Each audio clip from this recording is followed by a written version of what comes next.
Hello, good afternoon. This is Steve, Headbanging Zulu here. Just thought I'd make a film today about the books I'm reading at the moment, or trying to read.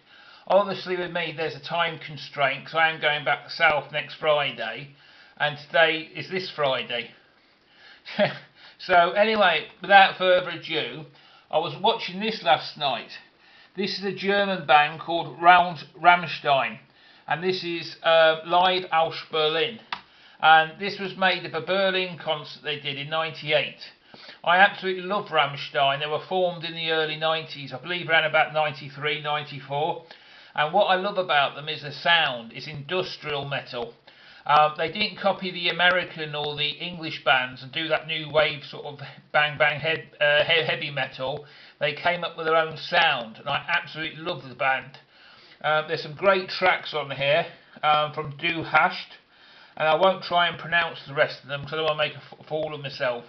I have been to Germany a couple of times, and we have got a friend of the family who's German. I know about 20 words, and I can speak basic sort of. I wouldn't starve if I had to go to Germany, but I just don't want to insult any Germans that might be watching by, trying to come up with destroy your language. There's some good news and bad news about this DVD. The good news is it's absolutely brilliant. The bad news is I don't actually own it. It's a friend of mine and he lent me it. And I'm definitely going to try and grab it off him. It's absolutely brilliant. You can't have it all in life, can you? A couple of books you might find interesting. I thought I might pass over to the VC. Some of them you may already know, and some of them you may not know. And this is a book I'm really, really looking forward to read. This is a book about Nina Simone, my favourite female singer of all time. I've got about 20 CDs of hers.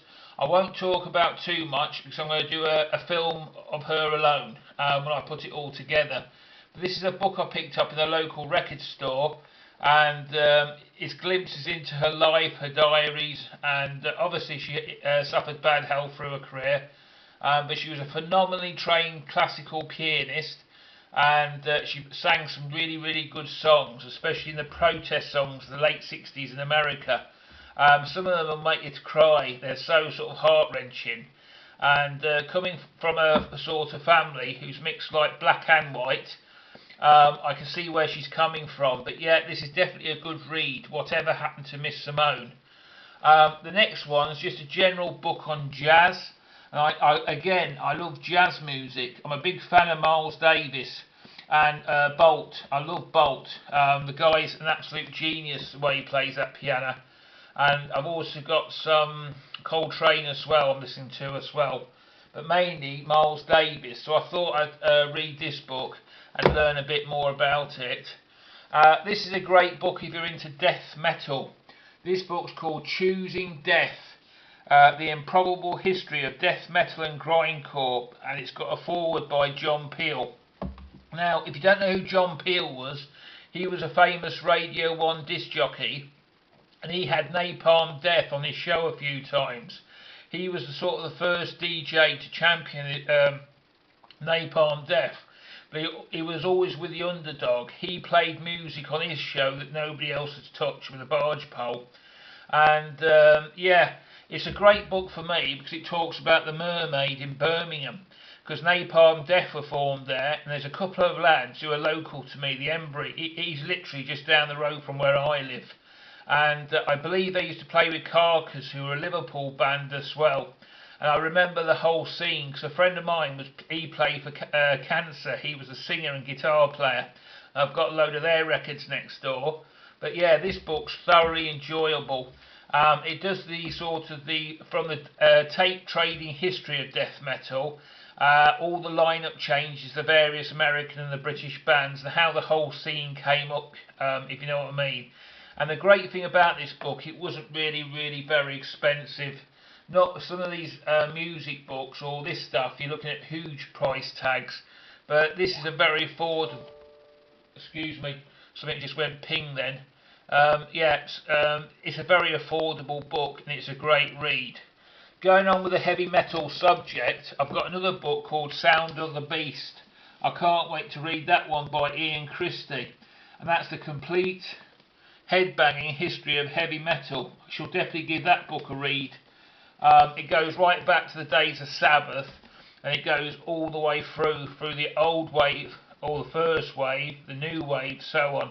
And yeah, it sounds like a really good read. The next two were literally cheap pickups, and two books from the Rolling Stones. There's this one, The 50 Years of the Rolling Stones by Christopher Sanford, and it's got a nice little picture at the back of them taking a bow. And there's also The Sympathy for the Devil, about the death of Brian Jones. My auntie actually met Brian Jones and the Rolling Stones in the 60s when she was a nurse, and she'd always tell me how much they stank. Apparently they had a body odour problem, but she actually sat with Brian Jones on a table, and he was a really nice, charming bloke. He was just really nice to her, and she always remembers that. So I bought a couple of books on them. I've literally read approximately about 20 books on the Stones. The only thing you've got to watch is the contradictions horrendous. Some of them are just downright lies. It's not true whatsoever, especially with the big things. You sort of get a contradiction, so as long as you're aware of that, you're okay. And I know they have to sensationalise all the books, obviously, to make the money. They just seem to do the Rolling Stones books worse. I always remember reading a book about Alice Cooper, and they were saying when he was drinking heavily and doing the drugs, and he basically said it was not true. He was playing golf, and on a Sunday he used to take Bible school because his father was a preacher, and on a Sunday he was taking Sunday school lessons. He said when you're a heavy metal star, he said the last thing in the 70s and 80s, the last thing you want your fans to know is that you play golf or listen to classical music. So obviously they wanted hard drinking, sort of hard living people to, that was the portrayal of these people. But in reality it was all a load of hype to promote the records and the image of the stars. And Alice Cooper, I remember, shattered that illusion. He said, nah, he said, I was on a golf course trying to get his handicap down. And I read also somewhere he used to do the Sunday school at his local church. And it just goes to show. The last book I want to show is a book about Detroit, the year that changed soul. This is about the Detroit Motown, and it's about an event that changed soul. I don't even know exactly what it is. Hang on a second.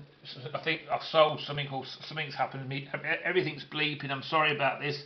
But yeah, this is a book as well I'm going to read. I apologise for the interruptions, but I think what I do is I look for records and stuff on eBay, and I have a lot on a watch list.